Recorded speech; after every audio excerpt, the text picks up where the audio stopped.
இப்பவே மூச்சு திணறல் வருதுங்கிறான். ஒரு கார் வெளியிடுற நச்சு புகையை கட்டுப்படுத்த 6 மரங்கள் தேவைங்கிறான். ஒரு கார் வெளியிடுகிற நச்சு புகையை கட்டுப்படுத்த எத்தனை கார்கள் ஓடுது, எத்தனை மரங்கள் இருக்கு? அருகில் இருக்க கேரளாவுக்கு நீங்க ஒரு பயணமாவது போய் வாருங்களேன். அங்கே வெறும் காடுகள், அதுல கொஞ்சம் ரோடு கொஞ்சம் வீடு. அதனாலதான் அது கடவுளின் தேசம்ங்கிறான், ஆசீர்வதிக்கப்பட்ட பூமிங்கிறான், பூமியின் சொர்க்கம்ங்கிறான். ஐயா வலம்புரிக்கான் சொல்றாரு, உலகத்தின் ஒட்டுமொத்த அழகையும் ஒன்றாக சுருக்கினால் அதுதான் கேரளாங்கிறாரு.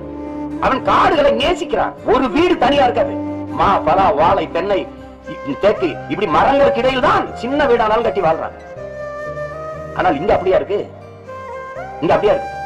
மரத்தின் அருமை தெரியுதா? என்ன கொடுமை! ஐயா அப்துல் கலாம் தான் சொல்றாரு, நான் ஒரு அணில் வளர்த்தேன் ஓடி போனது, கிளி வளர்த்தேன் பறந்து போனது, ஒரு மரம் வளர்த்தேன் இரண்டும் திரும்பி வந்தது என்கிற.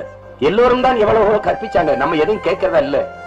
கடைசியா இந்த பாருங்க, கூட்டம் கூட்டமா 200க்கும் 300க்கும் நாம் அலைகிற நம் மக்கள் இந்த ஏழ்மை வறுமை நிலையில் வைத்ததற்காக இவர்களை பழிவாங்க. மக்கள் அரசியலுக்கு வாங்கணும். இங்க கட்சி அரசியல், தேர்தல் அரசியல் தான் இருக்கு.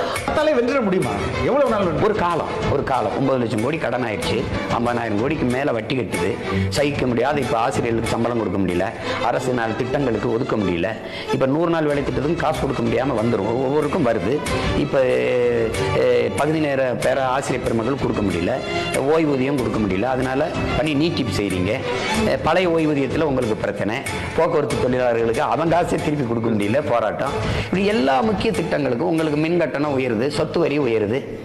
இப்போ வாழ முடியாத ஒரு நெருக்கடி நிலை வரும்போது பணம் போயா அப்படின்னு போட்டான். ஒரு நாள் இந்த பண அரசியலும் வீழ்ந்து தானே 36 லட்சம் பேரை நம்மளை தேடுறாங்க, எளிய பிள்ளைகள் நம்மளை தேடுறாங்க. அப்போ அது மாதிரி மாறும். ஒரு நாள் இந்த பணநாயகம், இந்த பண அரசியலும் சேர்ந்து விழும்,